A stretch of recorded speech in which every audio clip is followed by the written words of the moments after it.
Hello everyone, welcome to the third episode of New Palette. This is a series of podcasts in which we explore the journeys of staff and students at Xiao History of Art Department. My name is Wen. Today we will be hearing from Josephine Nardecchia, who is one of my classmates in the MA cohort. Josephine, would you like to tell us something about yourself? Sure, so I was born in the UK, but I have Italian heritage, hence the long last name. I studied my history of art with material studies degree at UCL and then decided to take my learning into practice working at the Victoria and Albert Museum as a gallery assistant through lockdown. And then it was then that I decided to apply to the MA programme and sort of build on my skills and commit to my professional development. For you, what is the most challenging aspect about studying and working part-time? I think the most challenging aspect of studying part-time is juggling your many other responsibilities. So I also work part-time and I'm very involved at work and also in my trade union.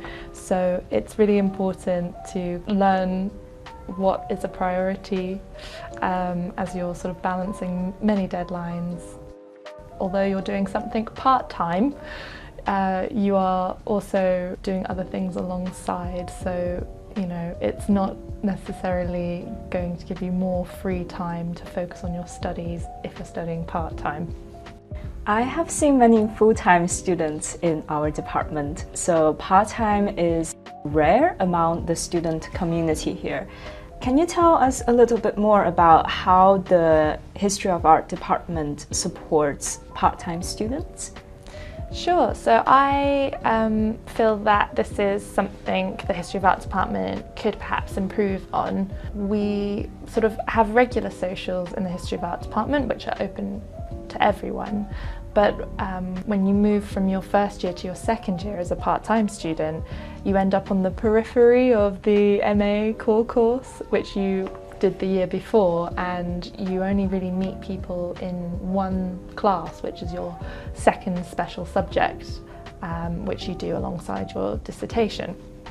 And I think it would be really beneficial to actually have the part-timers come together and sort of share their knowledge across the years, but also stick together and talk through ideas for their dissertation early on, or talk about the other work that they're doing as well. I know you studied your undergrad here. Would you like to share some insights about the transition between a BA and an MA degree? Sure, so I think that the main transition is prioritising where you want to take your learning between the sort of undergrad and the MA. I've had that experience of building a very strong knowledge across art history and different periods and movements, which I'm very grateful that the UCL course provides. And one thing that I've really worked on in my MA is the sort of development of my writing, changing the style, being a bit more creative with how I present the factual evidence, and really going in depth on sources, making sure that I'm really investigating with minutiae. That's probably the biggest jump. Maybe you can tell us a little bit more about your current research and how that's relating to your work at the V&A? Yeah, so I first started working on a series of posters from a feminist print workshop that was active in London between 1970 and 1990 at the V&A.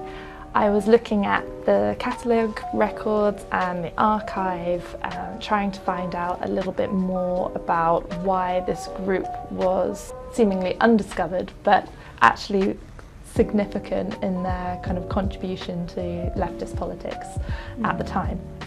And I decided to sort of bring this into my MA as my dissertation project, because I felt that these posters asked really important questions about time and women's contribution to politics and how that's often underwritten or in other cases is just undervalued. And it's been a great journey to sort of bring my practical work into my degree and to bring all my theoretical learning into practice. So that's been hugely beneficial. Sounds great, and it sounds very interdisciplinary. I'm very looking forward to see you finish the project. Thank you. For some reason in our podcasts, we have developed a habit of asking about food, because eating is not only culturally indicative, but also crucial for the physical and mental health of students. So I wonder, do you have a dish that you would like to share with us? Yeah, I think recently my favourite dish to cook and eat is my Madras curry. It's a fusion of your typical Madras curry but with vegetables rather than meat because I'm vegetarian. It's a scent that it makes when I cook it. I love it, and I've even started adding things like coconut cream in there, which is also a bit of an unusual ingredient for a Madras curry, but it's very tasty. Sounds very nice. I've never had a Madras curry before actually, but it's my sign to try it. Okay, great.